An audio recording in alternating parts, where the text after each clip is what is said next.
Three men have been arrested after accidentally live streaming their own crime for 90 minutes. Victim Idiots. relieved to prove this ridiculous crime actually happened.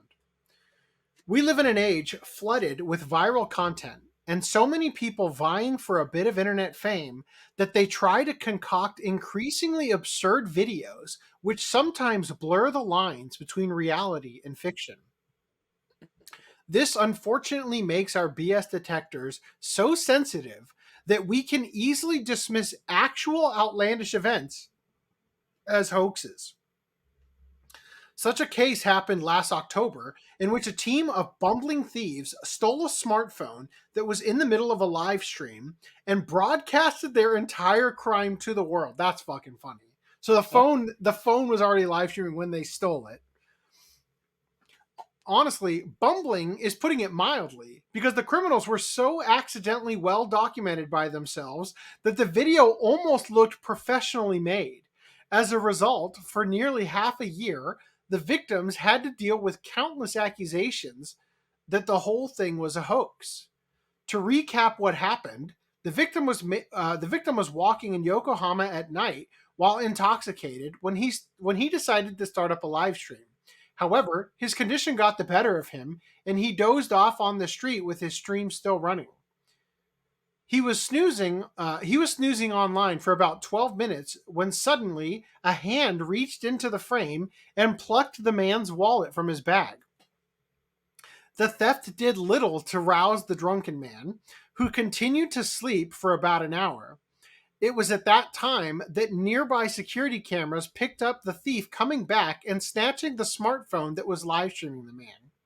The thief then got into a van driven by an accomplice with the phone still live streaming.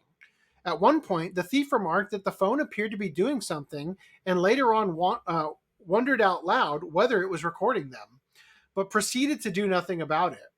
All the while, everything they said and even the audio directions from the car's navigation system were letting everyone in on where they were and what they were doing. That's fucking funny. Then, still on camera and with his face nicely framed, the thief called another accomplice and told him he was bringing some stolen goods. The audience of this live stream, which at some point reached 80 viewers, then watched as the thief entered a hotel and knocked on the on the door of room 803. I know this because even the room number is easily seen in the video. The thief then put the still broadcasting phone on a table with the camera facing up, and both men's faces are so perfectly framed you'd think Tarantino himself set up the shot.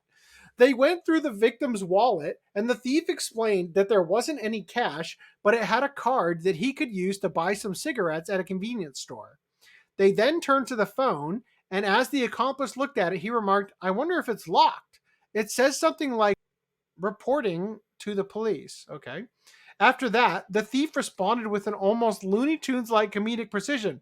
Online? I can totally hear that from a Japanese guy. Online! Just before the video feed finally stopped about 90 minutes after the theft occurred. Needless to say, the authorities had ample evidence to work with and recently arrested all three men, both for this crime as well as another theft that same month from an apartment in Yokohama. They were all between the ages of 47 and 50, and judging by their rather formal way the thief talked to the others, it may even have been part of a more organized ring. Because the Yakuza have such manners. After the arrests, the victim spoke to the media and expressed his relief that his story was finally vindicated. During the live stream and afterward on social media, there were numerous comments of, "This has got to be a put on. This can't be real. And this is a joke, right?" However, the victim could only put up with it all until he had the proof in the form of the arrests. He describes the time after as frustrating and feeling like he had a chip on his shoulder, both from being victimized and not being believed about it.